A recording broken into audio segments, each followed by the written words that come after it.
নারায়ণগঞ্জের সোনারগাঁও মেঘনাঘাটে বিদ্যুৎ কেন্দ্রের ক্যান্টিনে গ্যাস বিস্ফোরণে ১২ জন দগ্ধ হয়েছেন। বেলা ২টার দিকে এই বিস্ফোরণ হয়। এই মুহূর্তে ঘটনাস্থলে আছেন সহকর্মী শেখ ফরিদ, যুক্ত হচ্ছেন আমাদের সঙ্গে। ফরিদ, পুরো ঘটনাটা বলবেন, কখন কিভাবে বিস্ফোরণ হলো এবং এখন পর্যন্ত দগ্ধদের চিকিৎসার জন্য কোথায় নিয়ে যাওয়া হয়েছে, শারীরিক অবস্থা নিয়ে চিকিৎসকরা কি বলছেন এবং এলাকার পরিস্থিতির খবরটা একটু বলবেন ফরিদ।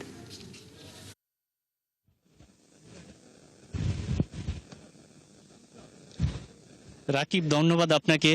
নারায়ণগঞ্জের সোনারগাঁয়ের জেরা মেঘনাঘাট বিদ্যুৎ কেন্দ্রে দুপুরে খাবার খাওয়ার সময় ক্যান্টিনে জমে থাকা গ্যাসে বিস্ফোরণ হয়ে এ পর্যন্ত ১২ জন দগ্ধ হয়েছেন।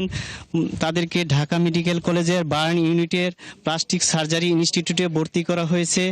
ঢাকা মেডিকেল কলেজের বার্ন ইউনিটের আবাসিক চিকিৎসক আমাদের যেমনটা জানিয়েছেন, এই পর্যন্ত ৭ থেকে ৮ জনের ৮০% পুড়ে গেছে। তাদের বাকিটুকু পরীক্ষা নিরীক্ষা করে বিস্তারিত জানানো হবে। তবে বিদ্যুৎ কেন্দ্রের যারা সঙ্গে ছিলেন ওই সময় সহকর্মীরা আমাদের যেমনটা জানিয়েছেন, তারা দুপুরে কর্মচারীরা নিজস্ব ক্যান্টিনে বুফে খাবার খাচ্ছিলেন। এ সময় হঠাৎ ক্যান্টিনের ভেতরে বিকট শব্দের বিস্ফোরণে সেখানে থাকা অন্তত ১২ জনের হাত, মুখ, পা দগ্ধ হয়। পরে আহতদের দ্রুত উদ্ধার করে জাতীয় বার্ন ও প্লাস্টিক সার্জারি ইনস্টিটিউটে নেওয়া হয়। তাদের নিজস্ব উদ্যোগেই বার্ন অ্যান্ড প্লাস্টিক সার্জারি ইনস্টিটিউটে নেওয়া হয়।